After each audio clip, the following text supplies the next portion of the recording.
പട്ടികജാതി പട്ടികവർഗ ക്ഷേമത്തെ അവജ്ഞയോടെ കാണുന്നവരാണ് വകുപ്പ് വിഭജനത്തിൽ വിമർശനം ഉന്നയിക്കുന്നത് എന്ന് നിയുക്ത മന്ത്രി OR കേളു. തനിക്ക് ലഭിച്ചത് സുപ്രധാന വകുപ്പ്, ദേവസ്വവുമായി താരതമ്യം ചെയ്യേണ്ടതില്ല.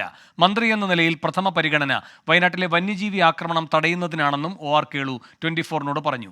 ഇന്ന് വൈകുന്നേരം 4 മണിക്ക് OR കേളു സത്യപ്രതിജ്ഞ ചെയ്യും. 24 പ്രതിനിധി MG പ്രതീഷ് നിയുക്ത മന്ത്രിയുമായി സംസാരിക്കുന്നു.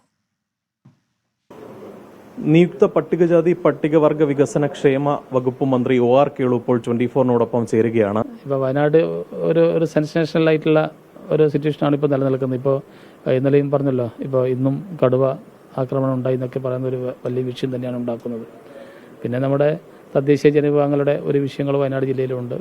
പിന്നെ അതുപോലെ തന്നെ ഞാൻ അന്ന് പറഞ്ഞ പോലെ തന്നെ കർണാടക കേരള തമ്മിലുള്ള രാത്രികാല നിരോധനത്തിൻ്റെ വിഷയമുണ്ട്. ചുരമില്ലാതെ നമുക്ക് വയനാട്ടിൽ എത്തിച്ചേരണം. അപ്പോൾ അങ്ങനെയുള്ള കുറേ വിഷയങ്ങളൊക്കെ ഉണ്ട്. അതിലൊക്കെ ഒന്ന് ക്രിയാത്മകമായി ഇടപെടണം എന്നുള്ളതാണ് ഒരു ഫസ്റ്റ് ചോയ്സ്.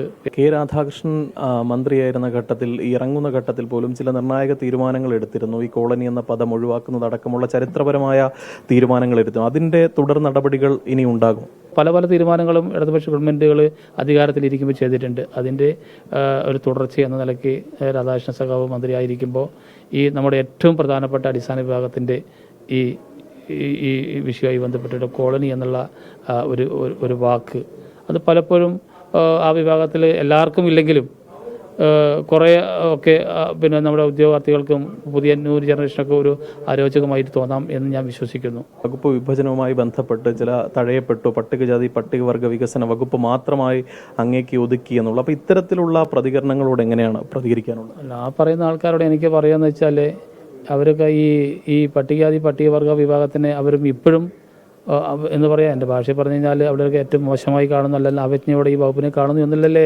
അതിൻ്റെ അർത്ഥം. ഈ പട്ടികജാതി പട്ടികവർഗ വകുപ്പ് എന്താ മോശം വകുപ്പാണോ? അതാണ് ഇന്ത്യയിലെ ഏറ്റവും വലിയ വകുപ്പ് എന്ന് പറയുന്നത്. അവരെല്ലാം ഉദ്ധരിക്കാൻ വേണ്ടിയിട്ട് നമ്മൾ 75 വർഷം കഴിഞ്ഞിട്ട് ശ്രമിച്ചു കൊണ്ടിരിക്കുന്നത്. ആ പറയുന്ന ആൾക്കാർ തിരിച്ച് ചിന്തിക്കണം.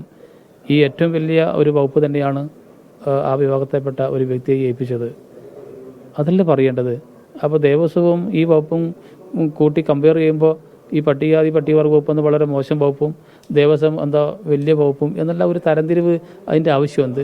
MLA എന്ന നിലയിൽ മണ്ഡലത്തിൽ കാഴ്ചവെച്ച വികസനം മന്ത്രി എന്ന നിലയിലും ആവർത്തിക്കാൻ കഴിയുമെന്ന ഒരു പ്രതീക്ഷ തന്നെയാണ് വയനാട്ടിലെ നാട്ടുകാരും അല്ലെങ്കിൽ വയനാട്ടുകാരും ഇപ്പോൾ പങ്കുവയ്ക്കുന്നത്.